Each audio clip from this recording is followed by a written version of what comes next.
ओम त्र्यंबकम यजामहिं सुगंधिं पुष्टिवर्धनम उर्वारुकमिव बंधनात् मृत्युर्मोक्षे यमामृतात्।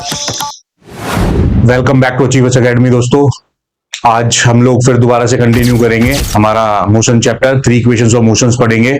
सीधी बात, नो बकवास, ठीक है। तो 3 इक्वेशंस ऑफ मोशंस मैंने आप लोगों को लास्ट लेक्चर में मैंने बता दी थी कि क्या होती है, ठीक है। आज हम पढ़ेंगे कि उनकी डेरिवेशन किस तरीके से होती है, और मैं ये भी बताऊंगा कि वो जो इक्वेशंस होती है उनका यूज आपको कब करना है, ठीक है। पहली होती है v इज इक्वल टू में u प्लस में at। दूसरी होती है s इज इक्वल टू में ut प्लस में हाफ at स्क्वायर, ठीक है। तीसरी होती है v square minus u square is equal to में 2as, ठीक है। ये 3 इक्वेशंस ऑफ मोशंस होती हैं, ठीक है।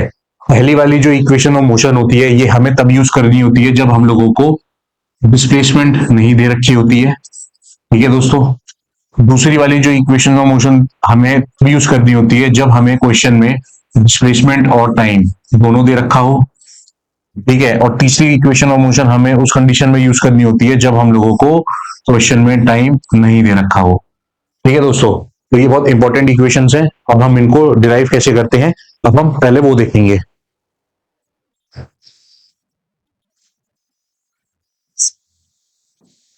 पहली इक्वेशन ऑफ मोशन है v इज इक्वल टू में u प्लस में डी, ठीक है।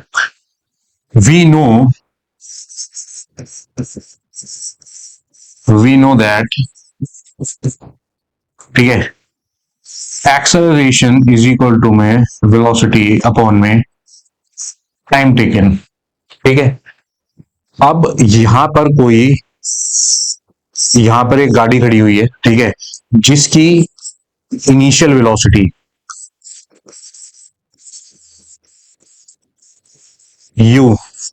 u है, और ये यहां से मूव होकर के इस पॉइंट पर आई है, ठीक है।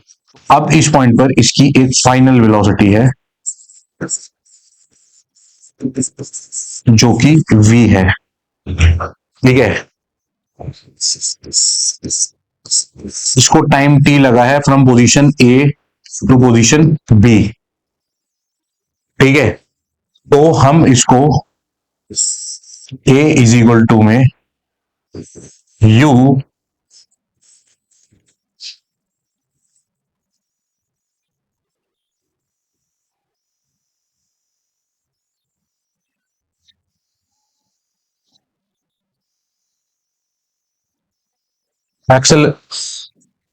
एक्सेलरेशन इज इक्वल टू में, ठीक है, find change in velocity upon में टाइम हो गया, चेंज इन वेलोसिटी अपॉन में टाइम, ठीक है दोस्तों।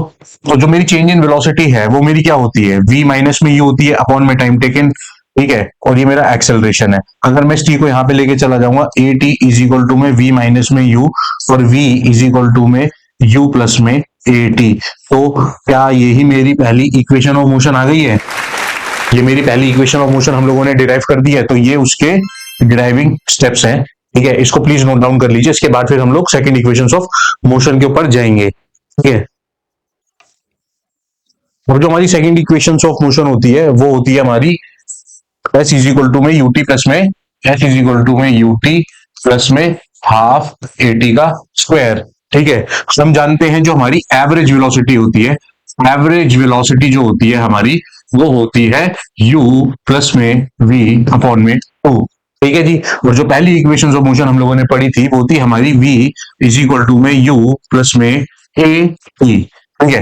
क्या मैं u के अंदर इसको मैं इक्वेशन वन मान लेता हूं और इसको इक्वेशन 2 मान लेता हूं। पुटिंग वैल्यू ऑफ इक्वेशन 1 इन 2, ठीक है जी। तो अगर मैं v की वैल्यू को यहां पे पुट कर देता हूं, u प्लस में v क्या है मेरा, u प्लस में a t अपॉन बाय 2, ठीक है। अभी तक किसी को कोई डाउट है? अब क्या होता है बेसिकली हमारा, हम ये जानते हैं, ठीक है, डिस्प्लेसमेंट इज इक्वल टू में वेलोसिटी इनटू में टाइम, इसको हम इक्वेशन 3 मान लेते हैं। ठीक है जी, अभी पहले हम इसको सॉल्व कर लेते हैं। ये हो गया हमारा u प्लस में AT अपॉन में 2, तो ये हो जाएगा 2u प्लस में AT अपॉन में 2। ठीक है, ये मेरी किसकी वैल्यू आ गई है, एवरेज वेलोसिटी की। ठीक है, अब मैं जो मेरा डिस्प्लेसमेंट है s इज इक्वल टू में जो मेरी वेलोसिटी है और इनटू में टाइम है, तो मैं एवरेज वेलोसिटी की जगह पे अगर मैं इसको पुट करता हूं 2u प्लस में AT, ठीक है, अपॉन बाय 2 इनटू में t,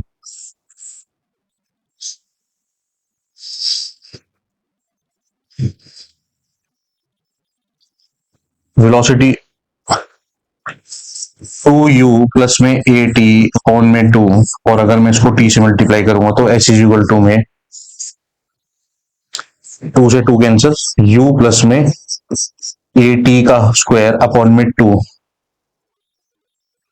और यहाँ पे ये t मल्टीप्लाई हो जाएगा। तो क्या ये मेरी सेकंड इक्वेशन ऑफ मोशन आ गई है? इसको आप नोट डाउन कर लीजिए, h is equal to u t plus में हाफ AT स्क्वायर। ये जो इक्वेशन है तब यूज होती है जब हमें क्वेश्चन में डिस्प्लेसमेंट और टाइम दोनों दे रखा हो। ठीक है, तो अब हम चलते हैं अपनी थर्ड इक्वेशन ऑफ मोशन की तरफ से, जो कि बहुत ज्यादा इंपॉर्टेंट है। बच्चों, थर्ड इक्वेशन ऑफ मोशन पढ़ रहे थे। थर्ड इक्वेशन ऑफ मोशन जो होती है वो होती है हमारी v square is equal to में u स्क्वायर प्लस में 2as। ठीक है, हम जानते हैं कि एक्सेलरेशन जो होता है वो चेंज इन वेलोसिटी अपॉन में टाइम टेकन होता है।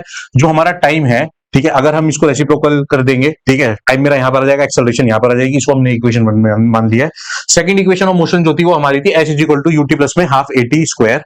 ठीक है, हमने पहली को इक्वेशन 1 मान लिया, दूसरी को इक्वेशन 2 मान लिया। जब हम पहली की वैल्यू को दूसरी के अंदर पुट कर देंगे, मतलब हम टाइम की वैल्यू को अगर इसके अंदर पुट कर देंगे, ठीक है, जब हम उसको सिंप्लीफाई करेंगे तो हमारी जो है थर्ड इक्वेशन ऑफ मोशन आएगी, that is v square is equal to में 2as। और इस इक्वेशन ऑफ मोशन का जो यूज है वो ये है कि जब हमें क्वेश्चन में टाइम ना दे रखा हो तो हमको ये इक्वेशन लगा करके क्वेश्चन को सॉल्व करना है। इसको आप नोट कर लीजिए, इंपॉर्टेंट है।